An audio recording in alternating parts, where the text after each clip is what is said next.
Hi, I'm Rowan Miller. Let's write an application that uses Entity Framework databasefirst to access data in an existing relational database.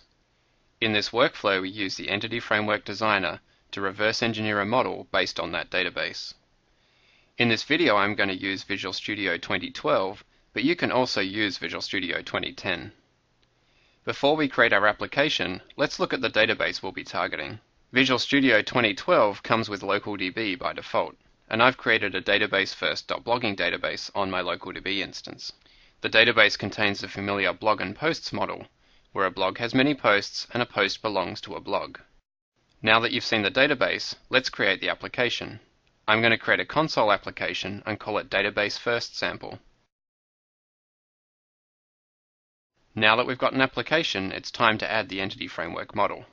To do this, I right-click on my project and select Add New Item. Then I select Data and the ADO.NET Entity Data Model. I'm going to call this one Blogging Model.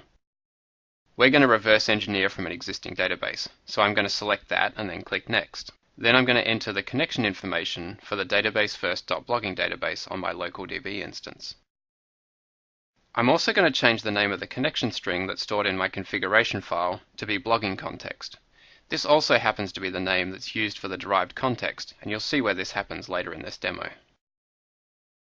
As the final step of the wizard, I get to choose the objects from the database that I want included in the model. My database just contains two tables, so I'm going to tick the box next to Tables. If I expand this out, you'll see that it's going to import the blog and posts table. When I click Finish, Entity Framework is going to look at the shape of the tables in my database and reverse engineer a model to map to them. Once it's done that, the model is loaded up in the Entity Framework Designer and displayed for me to view and edit. I don't need to make any changes to the model, so it's time to start writing our application. Before we start writing the application, let's take a look at the classes we're going to interact with. If I look under the EDMX file in the Solution Explorer, I'll see that there are a couple of TT files there. These TT files are responsible for code generation.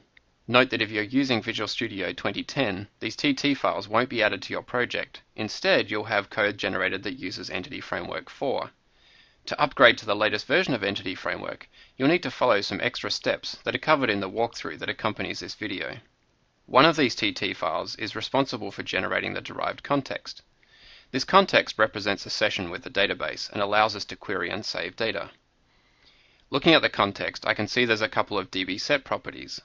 These properties allow us to query and save instances of the types in our model. The second TT file is responsible for generating the types that make up our model. In our case, that's a blog and a post class. Looking at the blog class, I can see there's a couple of different types of properties in here. Scalar properties such as blog ID, name, and URL, and then navigation properties that make up the relationships between the types in my model, such as the posts property shown here. Now let's use these classes to perform data access. I'm going to go to the main method in the program file. The first thing I'm going to do is new up an instance of the blogging context. Note that when we use a context, we always wrap it in a using statement to ensure that any resources are freed up when we're finished. Next, I'm going to prompt the user for a name for a new blog. Then I'm going to create a new instance of the blog class with this name assigned. I'm then going to add it to the blogs property on our context. Remember that that's a DB set of blog. Once I've created the new instance and added it to the blogs property, I can then call save changes, which will push any pending changes in the context out to the database. In this case, that's a single insert for the blog we just created. I'm also going to write a link query that queries for all blogs from the database ordered by name. I can then for each over the results of this query and write the names out to the console. Now that we've written our application, let's go ahead and run it and see what happens. As expected, we're prompted for the name for a new blog. I'm going to use ADO.NET blog as the name. A list of all blogs in the database is then printed out to the console. This includes a new blog that we just inserted. Now that we've created a basic model, let's see what happens when some changes are made to the database and we need to update our model to reflect these. I'm going to open up a new query for our databasefirst.blogging database and paste in some SQL that will create a new users table. I'm going to run this SQL, and then if I refresh the tables in the database, I'll see that the users table is now present. To bring this table into our model, I'm going to open up our model again in the Entity Framework Designer. I'm then going to right-click on the design surface and select Update Model from Database. The Update Model wizard has a number of tabs to identify which items are going to be added, refreshed, and deleted from the model. I can see that the Users table is listed on the Add tab, and I'm going to check the box to make sure this gets added to the model. The Refresh and Delete tabs are read-only, and they're just informing you what Entity Framework is going to do based on the changes it found in the model. When I click Finish, I can see that the Users entity is now added to my model.